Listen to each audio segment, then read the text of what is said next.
What if I told you that the United States military is, like, actively running out of advanced interceptor missiles today, right now, because of some corporate spreadsheet decision made about aluminum cans 40 years ago? I mean, it sounds completely absurd when you phrase it that way, but when you actually trace the physical supply chains of modern warfare, that is exactly the terrifying reality we're looking at. Welcome to this deep dive. Today, we are staring at a geopolitical X-ray that reveals a very, very uncomfortable truth about the world right now in early to mid-2026. Right, and we're unpacking a highly detailed, intensely sobering framework laid out in a recent discussion between former CIA and State Department counterterrorism analyst Larry Johnson and geopolitical analyst Glenn Diesen.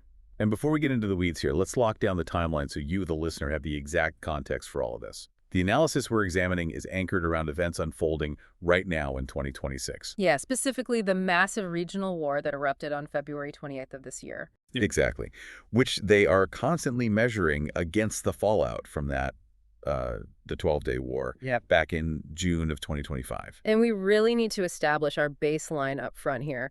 The framework that Johnson and Diesen present, it contains some highly polarizing, politically charged viewpoints regarding the actions of the U.S., Iran, China, Russia, and the current Trump administration. Right, and we are not here to endorse these views. Yeah, no, not at all. We aren't taking sides, and we certainly aren't, cheerleading for any particular nation. Our goal is strictly analytical. Yeah, we just want to deconstruct their arguments, pressure test their data, and kind of help you understand the geopolitical mechanics they're describing. Because understanding this architecture is critical, whether you completely agree with their conclusions or vehemently reject them. Exactly. Okay, so I want to bring the math, the hard data, and the historical precedents to the table so we can actually see if this thesis holds water. Because the scope of their argument is absolutely massive. Oh, it's huge. We're going to connect the underlying chemistry of crude oil to the price you pay for diesel, examine the physics of missile interception that are just draining U.S. stockpiles, and look at how artificial intelligence is basically being weaponized to make entire populations hallucinate a false reality. All while global maritime choke points are actively collapsing, it's a really stark look at the difference between the paper reality that politicians manage and the physical reality that dictates the fate of nations. Okay, let's unpack this by starting at the absolute center of global energy gravity, which is the Strait of Hormuz. Because for the longest time, the United States, and specifically the current Trump administration, has projected absolute, unquestioned hegemony over this specific choke point. Right. I mean, just weeks ago, Trump was threatening catastrophic retaliation against Oman if they dared to negotiate independently with Iran. Yeah, but the data presented in our material today suggests a total paradigm shift. Iran and Oman are apparently finalizing an agreement to reopen shipping, but entirely on their own terms. And the mechanics of this proposed deal, I mean, they represent a seismic geopolitical shift. The framework stipulates that ships entering the Persian Gulf must transit through a channel entirely administered by Iran, Okay. while exiting traffic utilizes a southern channel administered by Oman. Wait, so consider what that means for American power projection. The U.S. Navy's primary post-war mandate has literally been guaranteeing the freedom of navigation in critical waterways. Exactly. And if this Iran-Oman arrangement holds, the U.S. is reduced from being the armed guarantor of the strait to basically a mere spectator. According to the source, it's an undeniable structural defeat for U.S. influence in the region. And this is where the political maneuvering gets fascinating. Yeah. The analysis predicts the administration is going to try and sell this total loss of control as a massive geopolitical victory. Oh, absolutely. And they are going to do it by exploiting a very specific semantic loophole in international maritime norms. The difference between a toll and a fee. Right. So if you look at the UN Convention on the Law of the Sea, the concept of transit passage is sacred. If Iran were to charge a toll, it operates like a mob protection racket. Yeah, it's extortion. Exactly. It's a direct tax on the right to exist in those waters.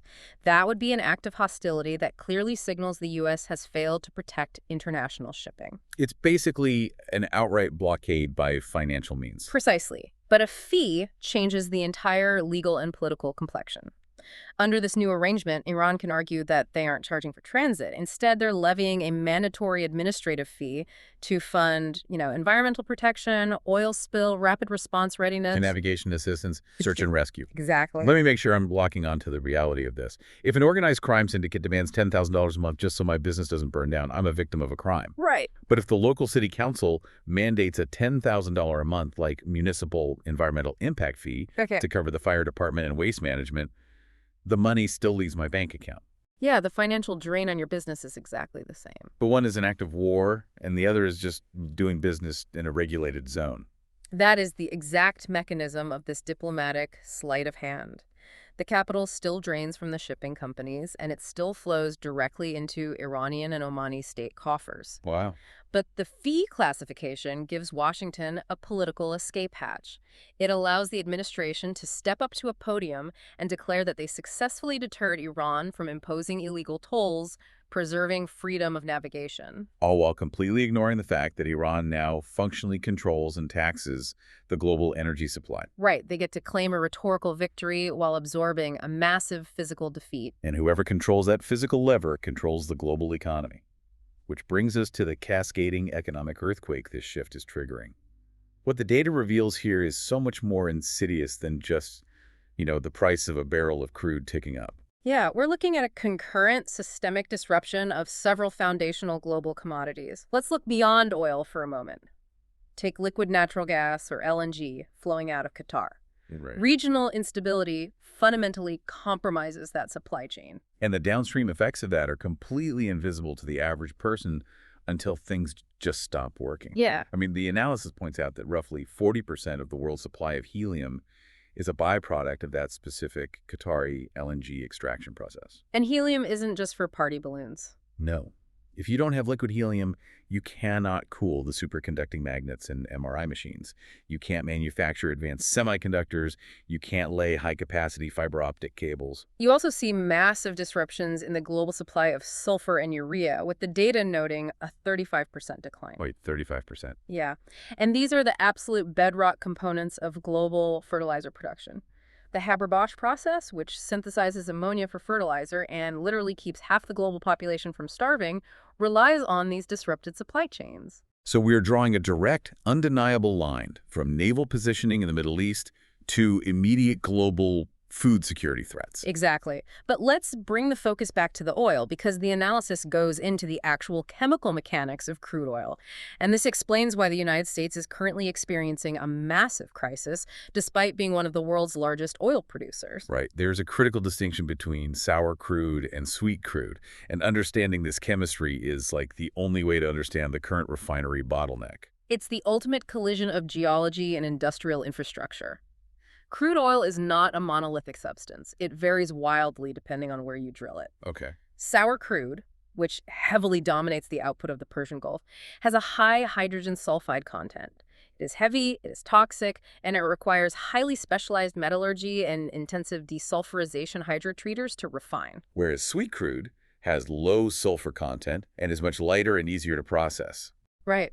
And historically, the global energy market built massive, highly specialized regional infrastructure to handle this specific Persian Gulf sour crude. The four main hubs are the U.S. Gulf Coast, India, China, and the combined complex of Japan and South Korea. Now, apply this to the United States. The narrative we always hear is about American energy independence, right? Yeah. The U.S. produces oceans of sweet crude, primarily from shale.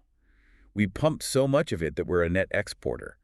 So the logical assumption for most people is that if the Persian Gulf gets shut down, the U.S. is fine. We just use our own oil. But you can't just pour sweet crude into a refinery built for sour crude. Exactly.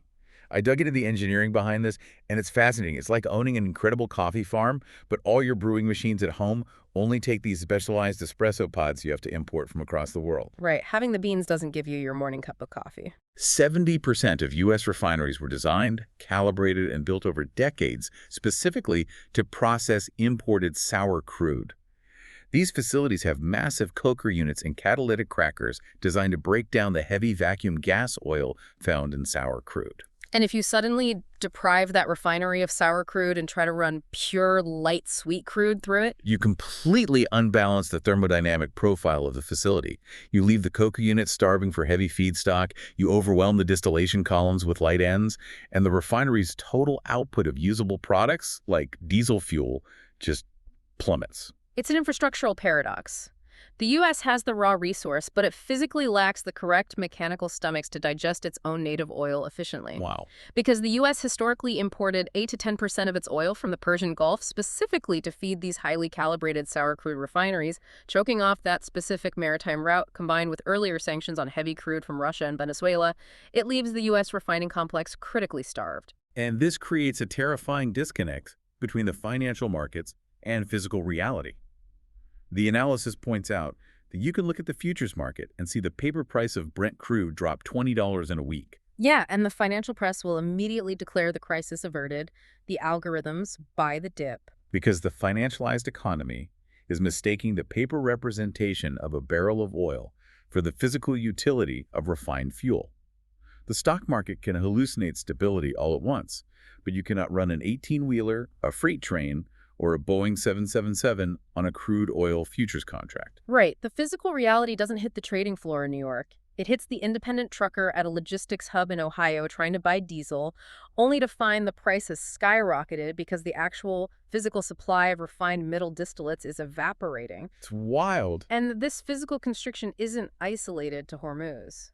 If we pull back and look at the macro picture, the argument here is that the entire map of global maritime choke points is concurrently collapsing. It's a systemic failure of the global circulatory system. Let's look at the sheer scale of the disruption here.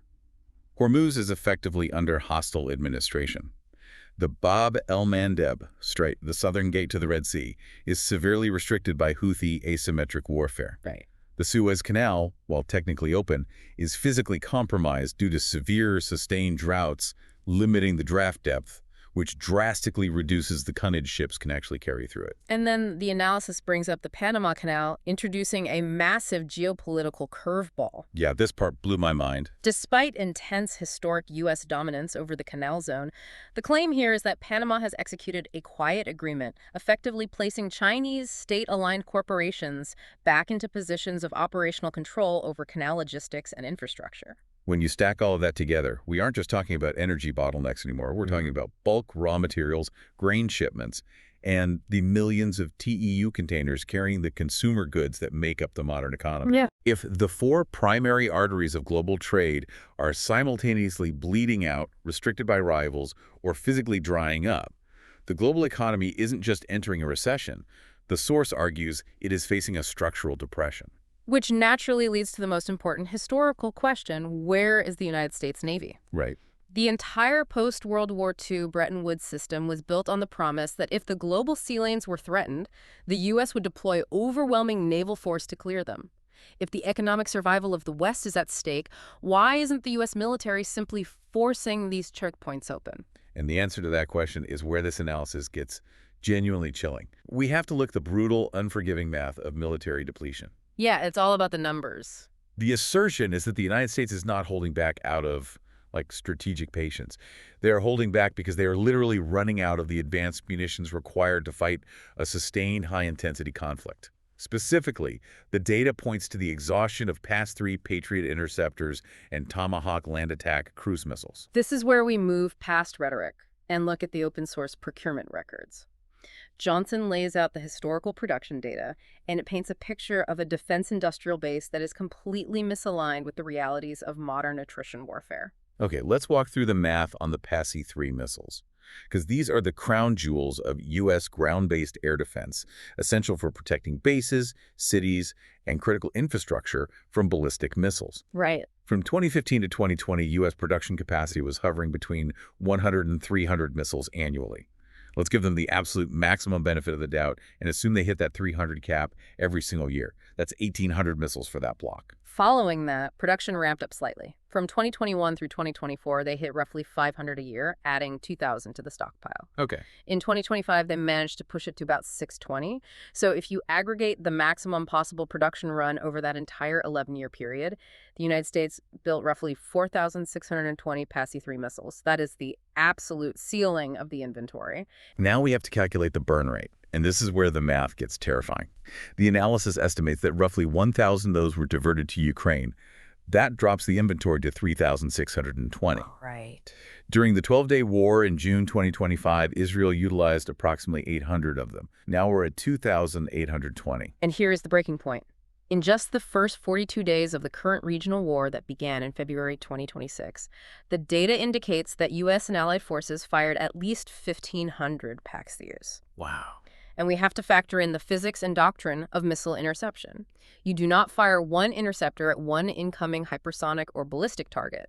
Standard U.S. military doctrine dictates a shoot-shoot-look philosophy. Right, meaning you fire two multi-million-dollar PAC-3s at every single incoming target to ensure a high probability of kill. Exactly. Because the closing speeds are so fast, if the first one misses, you don't have time to launch another one. You have to launch them in pairs. So you subtract that 1,500 from the 2,820. And factor in the various allotments that are permanently stationed with allies in the Pacific or Europe, and the inventory effectively zeroes out. The magazine is empty. The math on the offensive side of the ledger, specifically regarding the Tomahawk cruise missiles, is equally grim. These are the primary standoff strike weapons fired from the vertical launch systems on Navy destroyers and submarines. Yeah. The analysis notes that the global Department of Defense inventory was hovering at roughly 2,000 Tomahawks. And you can't just mass all 2,000 of them in the Red Sea. That inventory has to be distributed across the entire global combatant command structure. Pacific Command requires a massive stockpile to deter Chinese naval ambitions. European Command needs them holding the line against Russia. Which leaves Central Command, covering the Middle East, with an allocation of perhaps 660 to 750 missiles. Okay. Yet the data shows that CENTCOM burned through 850 Tomahawks in just the first 5 weeks of this 2026 conflict. Wait, they fired 850 in 5 weeks? Yes. They haven't just emptied their regional magazine, they're actively cannibalizing the strategic reserves meant for a Pacific conflict. When an Arleigh Burke-class destroyer empties its vertical launch cells, it cannot simply reload those massive missiles at sea. It has to leave the combat theater and sail to a friendly, secure port with heavy crane infrastructure to rearm. I think the immediate reaction from most people hearing this is, okay, this is the United States, the arsenal of democracy. During World War II, we built a bomber every hour. Just write a blank check to Lockheed Martin and Raytheon, turn on the factory lights, and run the assembly lines 24/7 until the silos are full again. If we connect this to the bigger picture, that assumption exposes the most critical systemic vulnerability discussed in this entire framework, the gallium chokehold. You cannot solve a physical supply chain crisis with fiat currency. Exactly. I want to dive really deep into this because this is where the 40-year mistake comes into play. Yeah. You're going to have infinite political will and unlimited defense budgets. But if you do not possess the specific rare earth elements required for the microelectronics, the missile never gets built. And the specific bottleneck here is gallium. Gallium is an absolute non-negotiable requirement for modern military technology. You need gallium nitride technology to build the highly sensitive ASA radars on the F-35 fighter jet. You need it for the seeker heads on the PASI-3 interceptors. Right. You need it for the PAY anti-ballistic missile systems. And crucially, you need it for the massive ground-based early warning radars that the U.S. military relies on to see the battlefield. And the analysis points out a truly shocking statistic. Uh-huh. The domestic supply of raw gallium production in the United States is exactly zero. Completely non-existent. And roughly 98 to 99% of the global supply is firmly controlled by China. So the obvious question is why? Gallium isn't some magical space rock. Why can't the U.S. just identify a deposit in Nevada, build a mine, and dig it out of the ground? Well, I looked into the metallurgical process, and it turns out gallium is almost never mined directly. It exists in trace amounts within bauxite ore. Right. To get gallium, you basically have to process bauxite to make aluminum. Specifically, you use something called the Bayer process. You crush the bauxite, heat it with sodium hydroxide, and you get this highly alkaline liquid called sodium aluminate liquor. Yeah. As you continuously recycle this liquor to make alumina for aluminum smelting, the gallium slowly concentrates in the fluid. Once it reaches a high enough concentration, you use electrolysis to extract the pure gallium. And this is where the historical policy failure becomes glaringly apparent. About 40 years ago, in the pursuit of hyper-efficiency and cost-cutting, the United States decided that the heavy industrial process of smelting aluminum was just, too dirty and too expensive to maintain domestically. Right. It was cheaper to offshore the production to countries with cheaper labor and looser environmental regulations. We outsourced the production of aluminum cans and car parts to save fractions of a penny on the dollar. But what the financial engineers failed to realize was that when we exported the aluminum smelters, we also exported the sodium aluminate liquor. We've physically dismantled the only mechanism we had to extract gallium. We traded away the foundational material required for 21st century radar and missile defense to save money on soda cans in the 1980s. It is a textbook example of how financial optimization can hollow out physical resilience. And now, in 2026, when the U.S. military is desperately trying to rapidly recapitalize its depleted interceptor stocks, Beijing has instituted a hard embargo. Yeah, China's flat out refusing to sell it to the U.S. Exactly. The defense industrial base is paralyzed not by lack of money, but by lack of molecules. It's an engineering checkmate. But this raises an incredibly confusing point. If the math of the missile depletion is this undeniable, and the supply chain reality of the gallium embargo is this absolute, why isn't the public panicking? Why are the markets seemingly unaware that the superpower's military is basically running on fumes? That paradox leads us directly into the analysis of information warfare and the terrifying danger of algorithmic self-delusion. The argument here is that we're no longer just dealing with traditional political spin. We're dealing with an automated architecture of narrative control that has completely detached itself from physical reality. They specifically point to the rise of artificial intelligence search engines and large language models, things like Grok, Claude, ChatGPT, DeepSeek, right? Over the last few years, the public and frankly a lot of policymakers have started relying on these AI models as objective arbiters of truth. But the analysis argues that these models are fundamentally compromised by their training data and their reinforcement learning protocols. These AIs are heavily weighted to prioritize the outputs of established Western think tanks. The source specifically calls out institutions like the Institute for the Study of War. Okay. The claim is that these think tanks function as laundering mechanisms for, well, basically CIA disinformation. So the think tank publishes a highly curated, optimistic assessment of the war. The AI ingests that report, treats it as a high-authority factual source, and then regurgitates that optimism to millions of users globally. And the analysis provides a very stark example regarding the ongoing conflict in Ukraine. The assertion is that if you prompt these AI models to analyze territorial changes in 2026, the algorithms will confidently output that Ukrainian forces are holding the line, making localized counteroffensives, and that Russian momentum has stalled. Meanwhile, the physical reality on the ground, according to the data in this framework, is the exact opposite.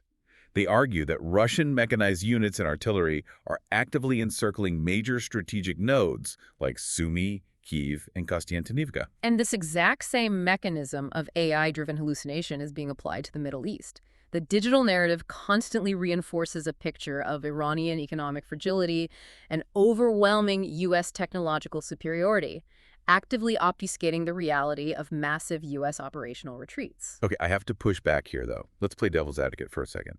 I understand the power of narrative control for maintaining domestic political cohesion or keeping the bond markets from crashing, but narrative is ultimately a psychological tool. You can't algorithm your way out of an empty missile silo. That's a great point. What happens when the narrative collides with the physical reality on the battlefield?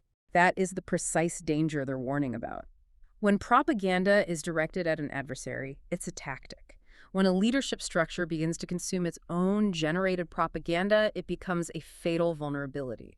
Self-delusion masks the urgency of the crisis. Right. And to answer your question about what happens when the narrative collides with kinetic reality, we only have to look straight to the physical reality on the ground in the Middle East, where the source claims the U.S. military ecosystem is actively collapsing today. Which brings us to a part of the analysis that completely shatters the official narrative. The assertion here is that Iran has not merely weathered the storm of this conflict, they have effectively driven the physical footprint of the United States military out of the Persian Gulf. The data points to a highly coordinated, highly lethal Iranian campaign targeting the sensory organs of the U.S. military. The claim is that Iran has successfully destroyed at least 19 critical U.S. early warning radars and satellite communication nodes across the region. 19. The redundancy loss there is staggering. and the physical consequences are undeniable. The analysis details a series of rapid, largely unpublicized U.S. retreats. They note that the military has been forced to quietly abandon exposed forward Army operating bases in Kuwait, scale back significantly from the Fifth Fleet's naval base in Bahrain, and abandon highly vulnerable air bases in Jordan. Many of these assets have reportedly been pushed back, relocating mostly to Israel. But the most glaring piece of evidence regarding this retreat involves Al Udeid Air Base in Qatar. For 2 decades, Al Udeid has been the de facto forward headquarters for U.S. power projection in the Middle East.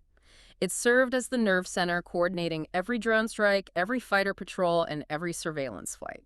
And the data states that the U.S. command structure finally realized the base was simply too close, too big, and too exposed to Iranian ballistic missile barrages. Yeah. So they made the monumental decision to physically relocate the commanding generals, the strategic staff, and the core operational nerve center completely out of the theater, pulling them all the way back to Shaw Air Force Base in South Carolina. It is a staggering geographic retreat, but the tactical logic was that the U.S. could still manage the regional airspace remotely from South Carolina because they left behind their massive billion-dollar hardened ground radar systems at Al Udeid to feed them the necessary telemetry. And here is where the kinetic reality shatters the plan. The source notes that within 2 weeks of the U.S. command staff evacuating to South Carolina, Iranian precision strikes completely obliterated those billion-dollar radar arrays left behind in Qatar. The result is that the U.S. military is now effectively blind on the ground in a major theater of war. Without those deep penetrating ground radars, the architecture of U.S. situational awareness collapses. They're now entirely reliant on keeping vulnerable aircraft like the E-3 AACS and the Navy's Poseidon P-8s in the sky 24/7 just to generate a localized operational picture. And if we tie this directly back to the supply chain crisis we just discussed, why can't the Air Force just load a new radar system onto a C-17 cargo plane and fly it into Qatar tomorrow? Because of the gallium shortage. Exactly, because those advanced, active, electronically scanned array radars require massive amounts of gallium nitride. The Chinese embargo holds. The replacement radars simply do not exist in the inventory. The trap has completely snapped shut. It is a compounding multi-domain failure. And importantly, this analysis emphasizes that Iran is not the only actor applying this pressure. We have to look at the southern front, specifically the role of the Houthis, or Ansar Allah, in Yemen. This is a critical nuance in their framework. The prevailing Western media narrative almost universally flattens the Houthis into being nothing more than an Iranian proxy, like a mindless puppet group taking direct orders from Tehran. Right, but Johnson and Diesen push back violently on that oversimplification. They emphasize that the Houthis represent the original Arab tribal inhabitants of the peninsula acting autonomously. They have deep historical agency, and they are executing a military strategy based on their own localized interests. And their autonomous application of asymmetric warfare has humiliated the traditional projection of American naval power. The source details a massive U.S. failure. The Biden administration's Operation Prosperity Guardian, which failed to open the lanes, followed by Trump's escalation in March of 2025 with Operation Rough Rider. And the resulting math is brutal. Over a highly intensive 7-week campaign, the U.S. military lost an average of 1 MQ-9 Reaper drone every single week for 7 weeks. We need to talk about the cost asymmetry here. Wow. An MQ-9 Reaper costs roughly $65 million. The Houthis are shooting them down with indigenous or heavily modified surface-to-air missiles that cost perhaps $20,000 to $30,000. The U.S. bled nearly $500 million in elite surveillance hardware in less than 2 months. Furthermore, the data suggests the U.S. lost 3 F-18 Super Hornet fighter jets during this specific window.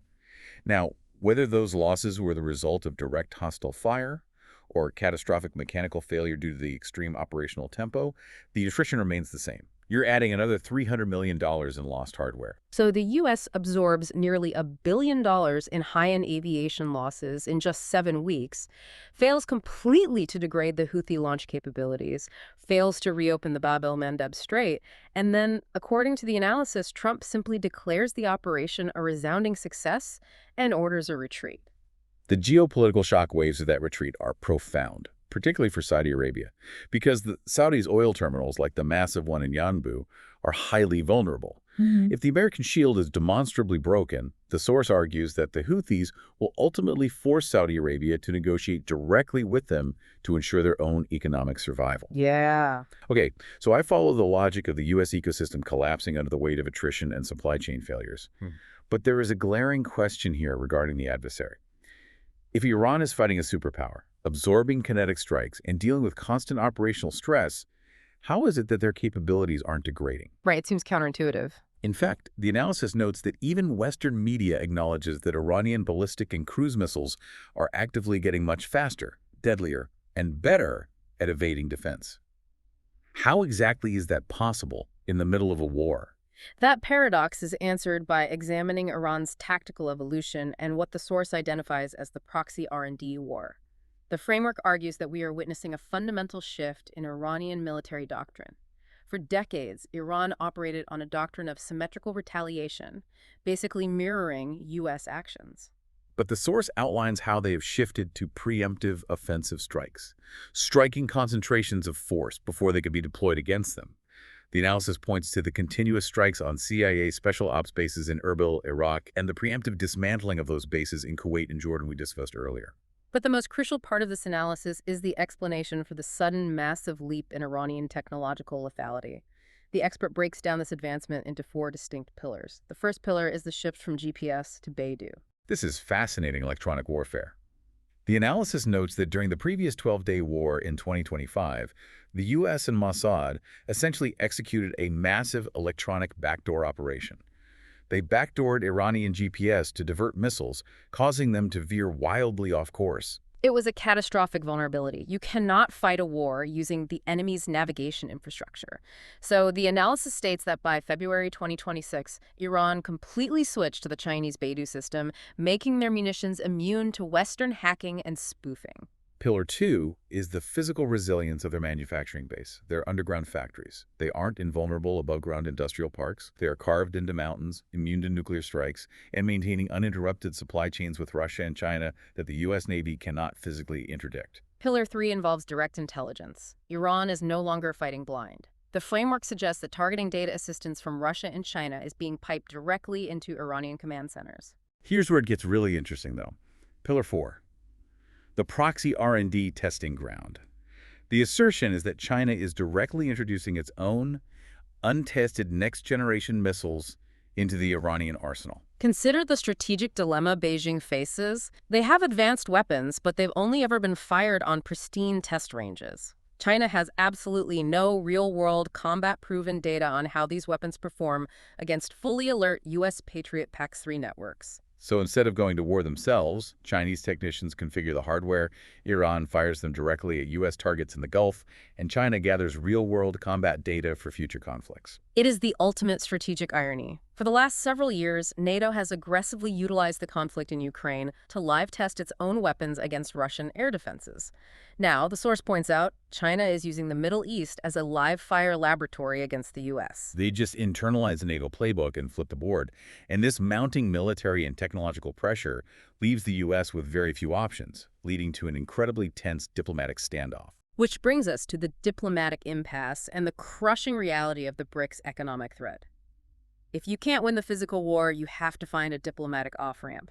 But the source outlines a total grinding stalemate at the negotiating table. The Trump administration demands nuclear negotiations first, seeking a JCPOA-style victory so they can declare they neutralize the nuclear threat. But Iran, fully aware of the depleted state of the U.S. military, refuses. They are demanding the fulfillment of an MOU. Israel, out of southern Lebanon, lifted blockades and sanctions, unfrozen assets, and formal acknowledgement of Iranian control over the Strait of Hormuz. It is a demand for total regional capitulation. But the expert explains why the source believes Trump will eventually have to concede economic realities. Exactly. While the U.S. covers up the diesel shortage and the U.S. dollar falters on the international market, China and Russia are rapidly building the BRICS economic infrastructure. The source highlights China massively stockpiling gold to back a new currency. The world is looking at a choice.